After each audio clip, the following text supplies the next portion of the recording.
Hello and welcome back to my channel. This is an April favorites video, so I'm going to go through my 5 favorite plants in my collection, including some new plants that I picked up, which I don't normally do in these videos, but just to include them. They're clearly on my mind as they are brand spanking new. But yeah, let's go through them and do a bit of show and tell. First of all, my sincere apologies for a lack of uploads the last, I think it's been 3 weeks now, which normally doesn't happen to me.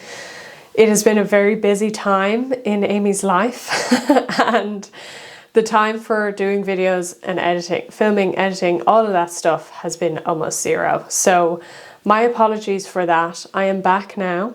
I had a lot of work commitments that were including overtime and extra days and trainings and things. It's kicking off again for the summer season. We are just past spring now. Habitat surveys, flora surveys, trainings, you know, being all over the country, it is all back in full force. So I had to give a little bit of extra time to that, which means less time for YouTube, so my apologies. However, we are back on track now, and thank you so much for your patience. The first plant is a new one. Yeah, it is a new one. I recently picked this up about 2 weeks ago, I believe. And this is an asparagus fern, Asparagus falcatus. And I just saw this in the shop and I thought, you are beautiful. It is kind of crazy.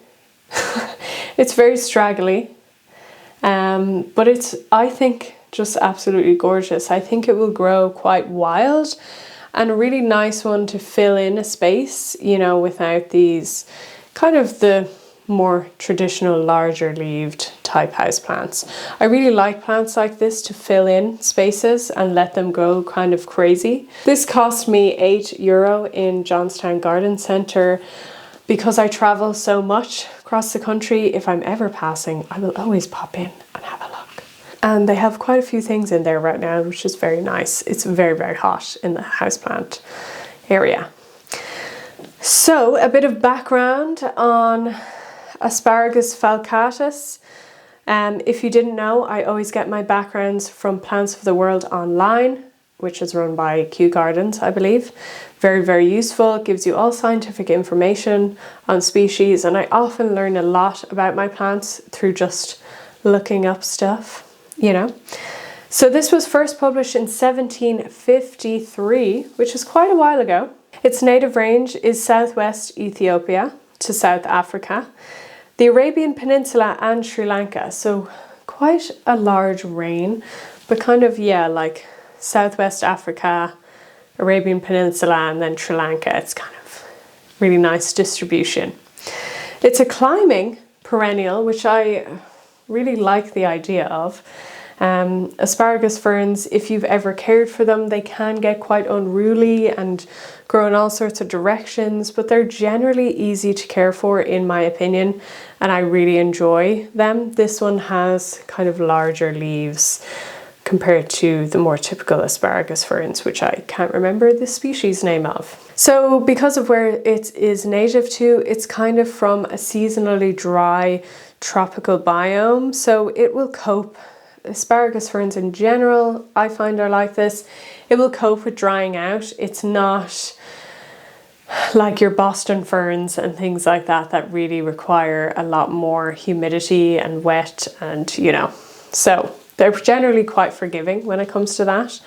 And it does flower. It has a small white flowers, no signs of flowering on this one. I am not sure if it would flower for me indoors. It may need more light. At present, I don't have it under any grow light. I'm not quite sure where to put it. I definitely will be putting it on a shelf, but unsure where. But yeah, so that is the first favorite, a new one, exciting. The next one has been growing a little bit crazy, which is why it's on the list, I guess, because it's just kind of shot out in growth. So this is her. I have it marked down as a Monstera Friedlichstallii. I got this in December 22, maybe? No, December 21? I'm not sure, but a while. and it hasn't ever really grown well for me. There's some dust on the end there. It was growing in water for a while. I had it in pond, didn't like that, not my style of growing. Repotted it, it says here, in May last year, and it's kind of just only dealt well with that repotting, and now it's shooting out in growth. We have this long piece here, looks a little bit mad, probably needs some help with a direction or a pole or something, but it's really pretty. No fenestrations, leaves are, you know, just kind of standard green leaf. I don't know what to say about it. I find it really pretty. But yeah, no fenestrations, nothing fancy, pretty standard looking. However, on looking this up, it does say Friedrichsthalii was first published in 1854. However, I then found that it is actually a synonym of Monstera adansonii subspecies laniata. So that's really what it is. I don't know where Friedrichsthalii came from. I know that somebody gave this as a cutting to me and that's what it was labelled as, and I never really delved more into that because it probably wasn't doing very well for a while. So that's quite interesting. So that's really what it is, and I will be changing the label to reflect that. But the native range and subspecies laniata was first published in 2014 only, so quite recent. Native range, Mexico to South Tropical America, as a lot of these Monstera are, and Araceae in general. But yeah, really, really gorgeous. I'm just enjoying it growing so fast, really. That's why it's in the favourites.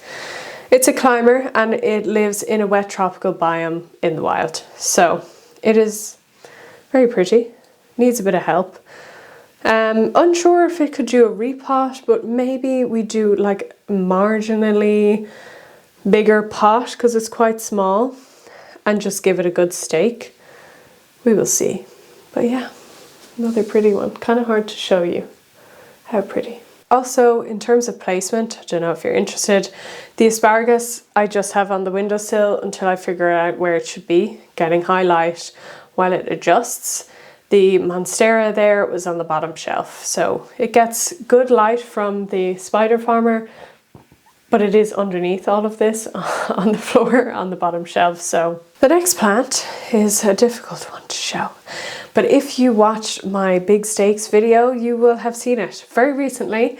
That is my Philodendron pedatum, which has now grown to be very, very large. And I just, now that it's standing up straight and has a really big stake, I'm just marveling at it every day. It is such a gorgeous plant and I'm really happy with how it's been doing. Will we try and get it over? I mean, it will fit in the video. It's taller than me now.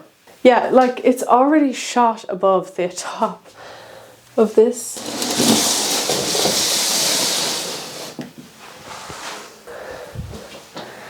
So, yeah. It's already above the top of this, so I don't really know what to do. Issue with the large plants. I mean, is it obvious why it's in my favourites? Look at this. It is fantastic. Lots of extra floral nectaries. It's sticky all of the time, more so after watering. But yeah, it's really, really happy here. It's beautiful. I just love this plant. It's really, really gorgeous. I would say it's probably at 2 meters now, maybe. Bit less, small bit less. Gorgeous leaves, hello. I don't know if this would ever not be in my favorites, to be very honest. When you look at the plants of the world online, photos of this, the mature versions of these leaves, which is not this, even they have even more kind of splits in them, and they're really, really pretty. They're not fenestrations, but it might have another split here and it just gets even larger. So yes, very cool. So I'll give you some background on it as well. So Philodendron pedatum was first published in 1841. Its native range is from South Tropical America. It's a climber, wet tropical biome, Araceae family, all the prerequisites to your typical houseplant. The IUCN Habitats classification says that it prefers forest and woodland to grow, which is quite interesting, but that's why it normally grows onto bigger tree trunks and will climb up that and gain significant height, bigger leaves, more support, etc., etc. It also says on the Plants of the World online that it is used as a medicine. And I cannot figure out what that is. I've tried searching for it. If any of you know or can find it, please let me know, because I'd be very interested as to what type of medicine or what is it used for. Very, very interesting. So the next plant is another new one, and I have two of them, but they're very small. They're in tiny little pots and 6 centimeter pots, and they're also in a tray of water. Because look at these sensitive little babies. Look how gorgeous. I could not leave these behind. So I am still on the hunt for some plants to be used as ground cover in my larger pots. I do have one successful one, which I've forgotten the name of, actually in the potatum, and it's growing pretty well, but it has to have more light than I wanted it to, I guess. I had it in my philodendron sagittifolium pot, which like the surface of the pot is kind of in complete shade and dead. Didn't work out. So I'm not quite sure what to think of these ones, but what I try to do with these when I test them out, I'll get a small 6 centimeter pot. They're normally around €4. I'll try them out. I'll try to grow them first on their own.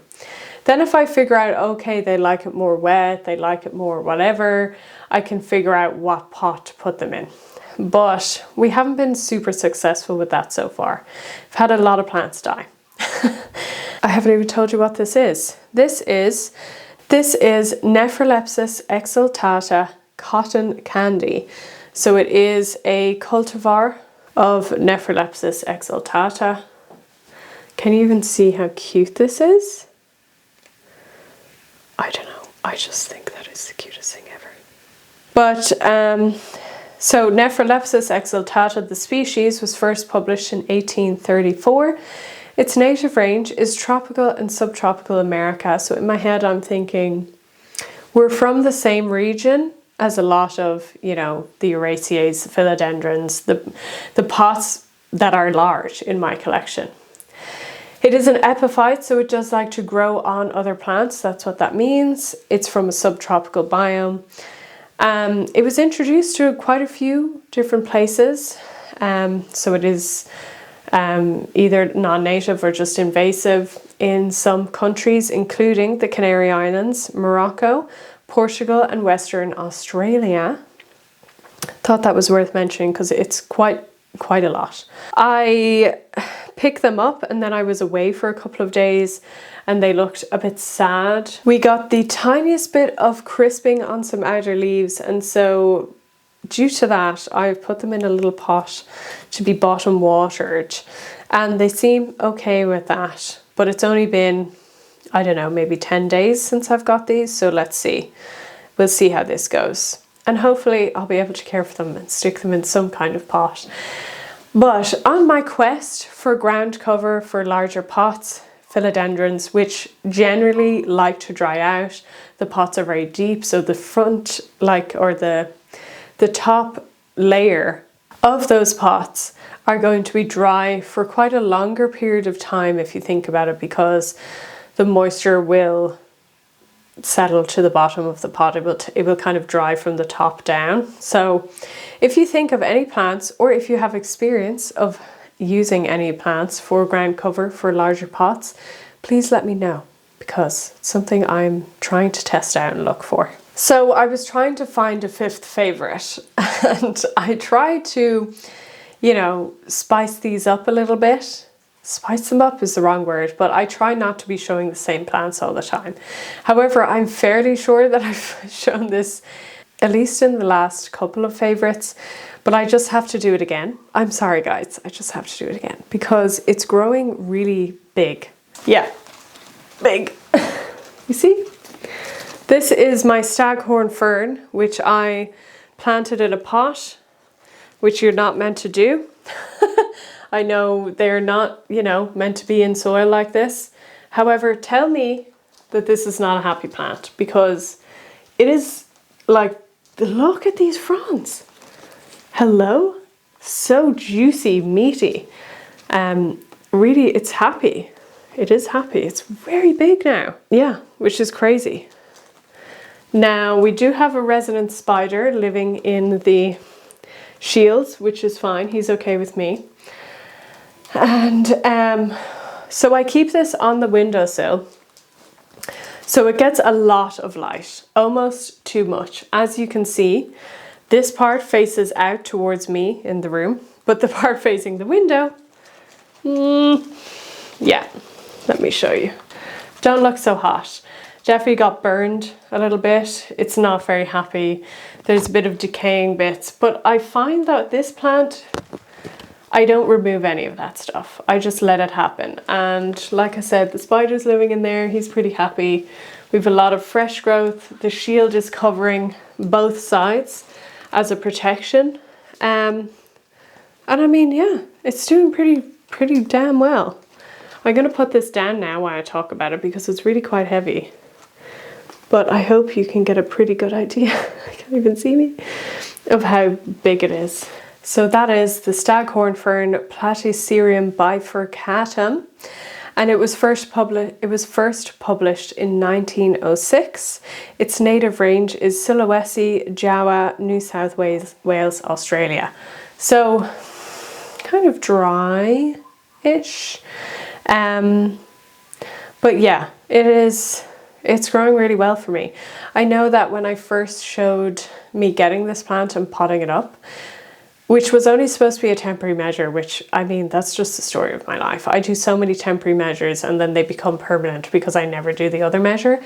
But I planned to mount this. And what's funny about it is, and the reason why I haven't done it as well, is because while mounting it will look beautiful and will look more natural, I know that my plant care style is going to let that dry out way too much. I just know it. Unless it is in some form of soil that can retain moisture, and I'm not talking about just moss because that will just be too dry for me, then I think it wouldn't be doing very well. So what I do with this is I do let it dry out quite a bit. I'm not quite sure what the next stage of this plant is. If it is a bigger pot, I'm probably going to find something that is not as deep, but maybe can be inserted into something else to make it tall, if you know what I mean.